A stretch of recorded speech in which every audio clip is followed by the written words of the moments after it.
Hello everybody, Sergeant Soldier, and we're back with another How to Rust, and today is going to be a double post because in watching the Beancan video, and I had a friend of mine look at it, they noticed that there was a little bit of I don't want to say a mistake, a little bit of discrepancy maybe, in terms of the method I used to calculate how much wood per craft of the grenades.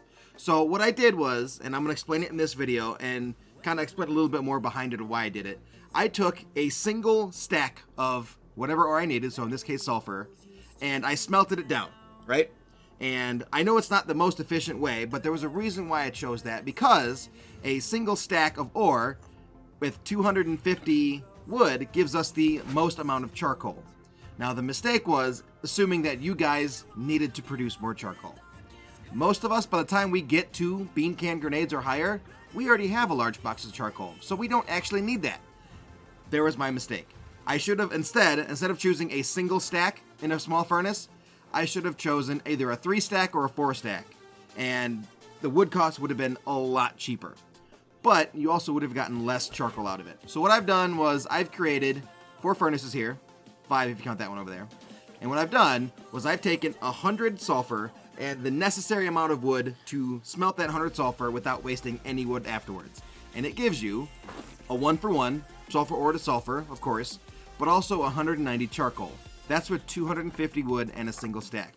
A double stack, which is 125 wood and 50-50 for the sulfur, gives you 98 charcoal.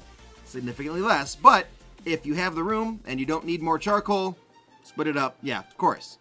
This is what most people do, and they 3-stack it. It only takes 85 wood to consume all the sulfur, but it only gives you 60 charcoal in the end.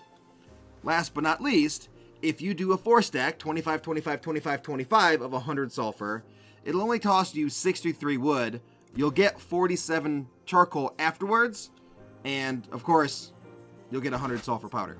Now, for those of you that do it like this though, all your charcoal is going to be pouring on the ground, so you're not actually going to get any of it unless you're there to pick it up at the end.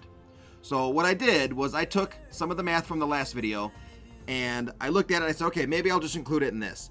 In order to smelt down 120 sulfur, because that's what you need to make a single Beancan grenade, it's going to cost you 100 wood, and you're going to get 73 charcoal out of it if you use the 3-stack method. So, of course, I always use the 3-stack. If I really need the resources and I don't need charcoal, I go with the 4-stack and let the charcoal pour on the ground. It's very, very common in this game. No one really uses the single stack, and I'm sorry that I missed that in the Beancan video. I really screwed that up, I know I did. So from this point forward, the rest of the rating videos that I'm going to do for How to Rust are going to be factoring in this 3-stack method. So this one here. So the wood will be a lot less because it's going to assume, because you guys have already smelted down a bunch of metal ore, that you're going to have a crap ton of charcoal. So that's pretty much going to be it. I wanted to make this a really short video. I didn't want to have it be too long because it's a very common practice to do 3 or 4 stack in your small furnace, especially if you only have one and you don't need a whole bunch of charcoal anymore. So, Sergeant Solge, How to Rust. We are going over my flawed methodology in the Beancan video, kind of correcting it a little bit and explaining a few other things. And hopefully this point forward, the rest of the videos will make more sense because the wood won't be astronomically high. And at this point, I'll be able to fix them, unlike the Beancan video, which is now too late. Hopefully you enjoyed the video, and we'll see you in the next How to Rust video. I said video twice. Bye-bye. Thank you so much for watching this episode. If you want to see more great content from Private Astro or myself, please hit that subscribe button and click on any of the videos above. Otherwise, we'll see you in the next Sergeant Solge or Private Astro video. Bye-bye.